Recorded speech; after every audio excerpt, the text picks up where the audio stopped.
Колко от вас са чували за длъжняха внуците, правнуците, внуците на внуците и така нататък?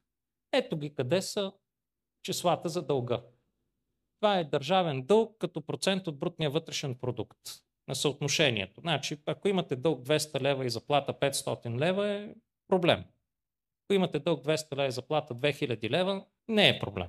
И затова винаги се мери съотношението. 13% и 7 го заварват ГЕРБ, почти го отвояват на 24,6. Аз го взех на 24,6, в момента е на 23,1. Процент и половина надолу. Тоест не само, че е възможно, не само, че не се е вдигнал дълга, имаме втория най-нисък дълг в целия Европейски съюз. Германският дълг е на 70%. 3 пъти по-добре ни е дълга от Германия. Сега да ви питам, колко от вас искат да имаме немския дълг и немския стандарт на живот? Я да видя. Обаче ако слушате тези там какви бяха